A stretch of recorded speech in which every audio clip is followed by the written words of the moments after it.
Next speaker, you have 8.5 minutes.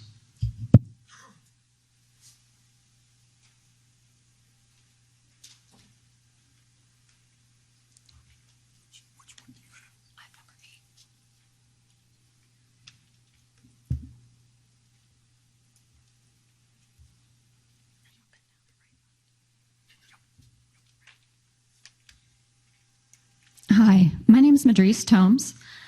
I work for a company called Device Events. It's a company that I started. I paid for my own travel and lodging to come to this event today. I previously worked for the FDA, although as an IT person, and never read a single adverse event report when I worked there. I have come to know this data very well in the last 5 years since I left, and wanted to point out I was the adverse events project manager and also the UDI project manager. So I'll explain to you what that'll mean in a little bit. I wanted to talk about dental implants today because I didn't know of anybody else who was speaking about them.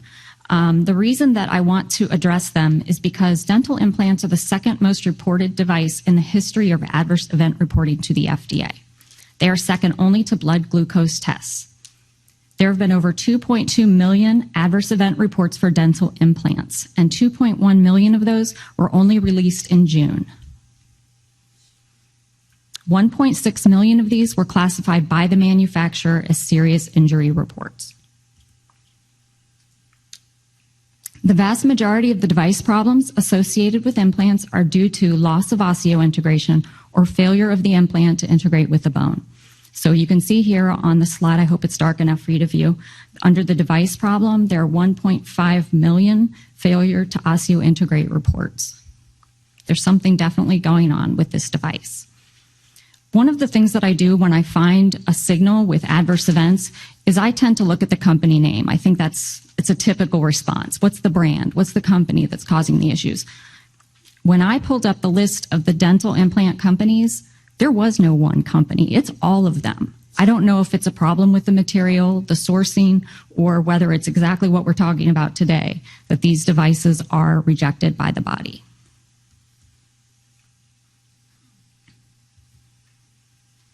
One of the things that the dental industry has done well is charting. When it comes to other types of implants, the brands are often unclear. But one of the things I wanted to point out was I backed into this data. I went about pulling these adverse event reports in a totally different way than what I usually do. Instead of putting in, I want to look up hips, I want to look up shoulders and knees, I put in what are the adverse events that we're looking for today to point to the problems with the materials. With the first one here, it says unknown versus head. One of the things that I want to point out about this data is that it is dirty. But that being said, there were 120,000 adverse event reports with these terms that I used: local tissue reaction, metallic debris, pseudotumor, necrosis, corrosion, and it spans across different types of devices. It's not always clear which device is being reported, but it often is clear that the materials used are causing serious tissue reactions. I'm not a scientist. I'm not a physician, I'm not an attorney, and I'm not even really a patient. I think I have some clips in me, but I'm not sure. But I'm not having any issues that I know of. I do want to point out that when I backed into this data, you can see here that one of the devices we've discussed today, which contains nitinol, is Essure, and so those reports came in as well. So we're not just talking about orthopedic devices. So when I backed into those reports using those key terms that I mentioned, there are a lot of terms I didn't use. I had so many reports to look at that I was overwhelmed.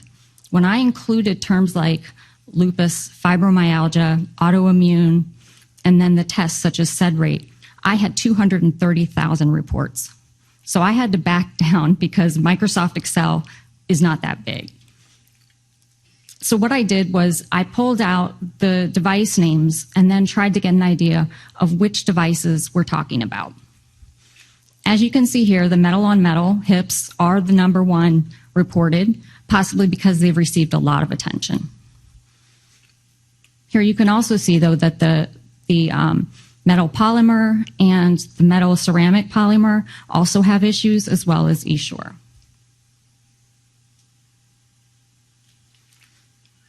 Another thing I want to point out is the Office of the Inspector General did a study that showed only 14% of adverse events are reported to the FDA. So I'd like you to put that in context with the numbers we're seeing today, that they actually could be 5 or 6 times higher than what we see. I have noticed a very interesting result as I look for adverse events after I speak at panel meetings, after the panel meetings meet. It's not just me. There is always a steep increase in the number of physician reports that come in. And so that's something that I think that after this meeting today, we need to take a look.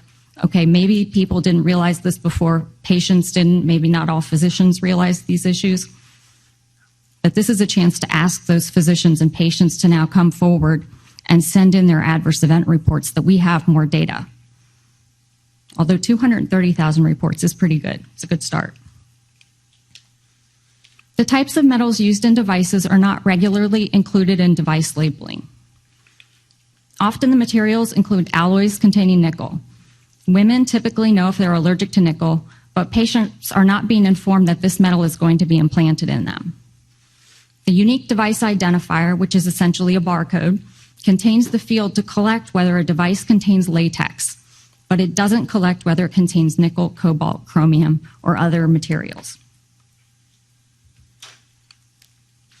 So if you're not familiar with the UDI, Unique Device Identifier, this is what it looks like. This is a sample label, and you can see around the bottom here, it says contains latex, yes or no.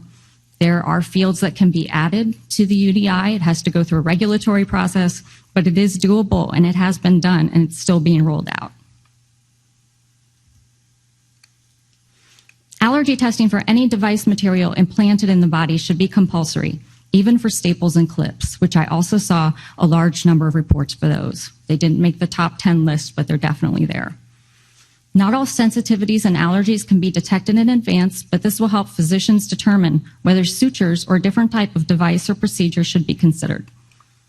Physicians and other care providers need to know what materials are in the devices they use, and that would require that manufacturers disclose this to the FDA on the label and in the UDI database.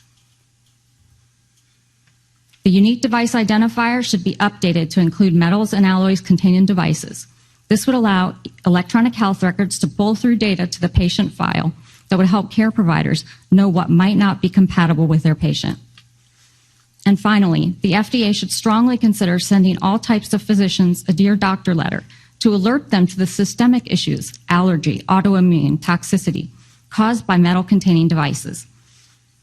They should be asked to review relevant patient files for underdiagnosis of these issues and be asked to report these adverse events directly to the FDA, so the FDA has better and more information on which to base future regulatory and labeling decisions. Thank you. Thank you.